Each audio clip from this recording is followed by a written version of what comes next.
నమస్తే, welcome to Dhootha media cine ఆనిముత్యాలు. Indian most glamorous heroine ఆమె. అద్భుతమైన నటనకు కేర్ ఆఫ్ అడ్రస్. చేతిరాత బాగలేకపోయినా తలరాత మార్చుకోవచ్చని రుజువు చేసిన నటి. తన డాన్స్తో ప్రత్యేక గుర్తింపు తెచ్చుకొని సౌత్ ఇండియన్ ఫిలిం ఇండస్ట్రీనే షేక్ చేసిన తార. తమిళం, తెలుగు, మలయాళం, కన్నడ చిత్ర పరిశ్రమలో ఆధిపత్యం చెలాయించిన అందగత్తె. వెండి తెరతో పాటు బుల్లి తెరను మెస్మరైజ్ చేసిన బ్యూటీ. ఆవిడే మన అలనాటి తార ఉదయ్ చంద్రిక అలియాస్ రాధ గురించి నేటి సినీ ఆనుముత్యాల్లో తెలుసుకుందాం. రాధ అసలు పేరు ఉదయ్ చంద్రిక. కేరళలోని తిరువనంతపురం జిల్లా కిలిమనూరుకి సమీపంలోని కల్లారాలో 1965 జూన్ 3న జన్మించారు. కల్లారా కుంజన్ నాయర్, నరసింహ దంపతుల మూడో కుమార్తె ఆమె. ఆమె తోబుట్టువులు అంబిక, మల్లిక, సురేష్, అర్జున్ ఉన్నారు. ఆమె అక్క అంబిక కూడా ప్రముఖ నటి. కుటుంబ సభ్యులు సినీ పరిశ్రమలో ఉండడంతో నటనపై రాధ కూడా ఆసక్తి పెంచుకుంది. 1981లో దర్శకుడు భారతీరాజు తెరకెక్కించిన తమిళ చిత్రం అలైగెల్ ఓవాతిల్లైలో కథానాయికగా నటించి తన కెరియర్ను ప్రారంభించారు. ఇందులో కార్తిక్తో కలిసి నటించారు రాధ. కార్తిక్తో ఆమె పంచుకున్న ఆన్ స్క్రీన్ కెమిస్ట్రీ అత్యంత విజయవంతమైంది. దీంతో వరుసగా ఆఫర్లు వచ్చాయి. ఇలంజోడిగల్, పక్కతూ వీటు, రోజా, వాలిబామే వావా, నల్లతంబి వంటి అనేక చిత్రాల్లో నటించారు. కమల్ హాసన్ నటించిన టిక్ టిక్ టిక్ సినిమాలో రాధా చిన్న పాత్ర పోషించారు. తర్వాత కమల్ హాసన్ తో కలిసి తూంగదే తంబి తూంగదే, ఒరు కైదియన్ డైరీ, జాపనీల్, కళ్యాణరామన్, కాదల్ పరిసు వంటి చిత్రాల్లో నటించారు.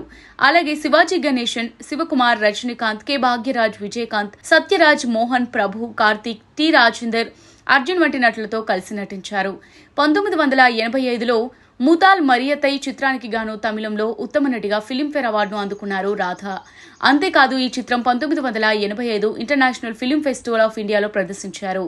తర్వాత అంబిక, రాధ, ఎంకెయో కెట్టా కూరల్, వెల్లై రోజా, ఇదే కోవిల్, మనకనక్కు, కాదల్ పారిసు, అన్నానగర్, ముదల్ తేరు వంటి చిత్రాల్లో స్క్రీన్ స్పేస్ ను పంచుకున్నారు. రాధ నటించిన అమ్మన్ కోవిల్ కిజకలే, మెల్ల తిరాంధాతు కదువు, నినైవే ఒరు సంగీతం, జల్లికట్టు, సత్తం ఒరు విలయాట్టు, ఉజవన్ మగన్, రాజాది రాజా వంటి చిత్రాలు వాణిజ్యపరంగా ఘన విజయాలు సాధించాయి. తెలుగు సినీ పరిశ్రమకు వస్తే తన అందం, అభినయంతో పాటు డాన్స్ తో ప్రత్యేక గుర్తింపు తెచ్చుకున్నారు. తెలుగు ప్రేక్షకుల మదిలో తిరుగులేని అందమైన డాన్సర్ గా ముద్ర వేసుకున్నారు. శక్తి, ఇద్దరు దొంగలు, అగ్నిపర్వతం, పల్నాటి సింహం, రావణ బ్రహ్మ, సింహాసనం, యముడికి మొగుడు, రాముడు భీముడు, స్టేట్ రౌడీ వంటి మూవీలు తెలుగులో రాధ చేసిన చెప్పుకోదగ్గ చిత్రాలు. సూపర్ స్టార్ కృష్ణతో కలిసి ఏకంగా 19 సినిమాలు చేసిన రాధ ఇటు మెగాస్టార్ చిరంజీవితో కలిసి 16 సినిమాలు చేశారు. బాలకృష్ణతో 6 సినిమాలు, సీనియర్ ఎన్టీఆర్, ఏఎన్ఆర్, కృష్ణంరాజు, శోభన్ బాబుతో పలు సినిమాలు చేశారు. అగ్రనటులందరి సరసన నటించి మెప్పించిన రాధ చిరంజీవితో మాత్రం స్పెషల్ అనే చెప్పాలి. మెగాస్టార్ చిరంజీవి రాధ కలిసి చేసిన స్టెప్స్ ఫ్యాన్స్ ని ఉర్రూతలూగించవి అని చెప్పడంలో ఎలాంటి అతిశయోక్తి లేదు. చిరు, రాధా కాంబోలో సినిమా వస్తే చాలు సూపర్ హిట్ పక్కా అని టాక్ వచ్చేది. ఇటు కన్నడ ఇండస్ట్రీలోనూ రాణించారు రాధ.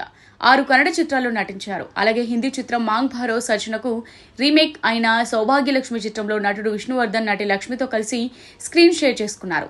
రవిచంద్రన్తో సినిమాలు చేశారు. 1991లో విడుదలైన ఆమె రానచంద్ర చిత్రంలో మంచి ఫేమ్ వచ్చింది. ఇటు మలయాళంలోనూ తనదైన ముద్ర వేసుకున్నారు రాధ. 1985లో వచ్చిన ఇరకల్ చిత్రంలో రాధ ముఖ్యమైన పాత్ర పోషించారు. నిర్మల పాత్రను ఆమె పోషించిన తీరు రాధ కెరీర్లో అత్యుత్తమైన చిత్రంగా నిలిచింది. ఈ చిత్రానికి కేరళ రాష్ట్ర ప్రభుత్వం నుంచి అవార్డు కూడా అందుకున్నారు. అలాగే రేవతి కోరు, పావకుట్టి, ఇన్నాతి ప్రోగ్రాం వంటి చిత్రాల్లో నటించారు. మలయాళంలో ఐతం చిత్రాన్ని నిర్మించారు. ఆ తర్వాత అత్త, అమ్మ క్యారెక్టర్స్ చేశారు. తమిళంలోని ఒక ఫేమస్ డాన్స్ షోకు జడ్జిగా వ్యవహరించారు.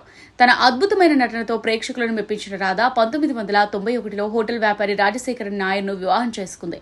తర్వాత ప్రశాంతమైన జీవితంలోకి మారిపోయారు. ఈ దంపతులకు 2 కుమార్తెలు, 1 కుమారుడు ఉన్నారు. కుమార్తెల పేర్లు కార్తికా నాయర్, తులసి నాయర్ కాగా కుమారుడు పేరు విఘ్నేష్ నాయర్. రాధా రాజశేఖరన్ జంటగా హాస్పిటాలిటీ పరిశ్రమలో విశేష కృషి చేశారు. 2021లో రాజశేఖరన్ నాయర్ కేరళ శాసనసభ ఎన్నికల్లో నెయ్యుంటికర నియోజకవర్గం నుంచి బీజేపీ అభ్యర్థిగా పోటీ చేశారు. ఇటు సినీ పరిశ్రమలో, అటు కుటుంబ జీవితంలో విజయవంతమైన ఆమె బుల్లితెర సీరియల్స్ లోనూ రాణిస్తున్నారు. భాషతో సంబంధం లేకుండా ప్రయాణం సాగిస్తున్న రాధా జీవితం మరింత సాఫీగా సాగాలని కోరుకుంటూ నేటి సినీ ఆనుముత్యాలకు సెలవు తీసుకుందాం. ఇది వాల్టి సినీ ఆనుముత్యాలు. మరో నటి ప్రస్థానంతో మళ్ళీ కలుద్దాం. Keep watching Dhootha media.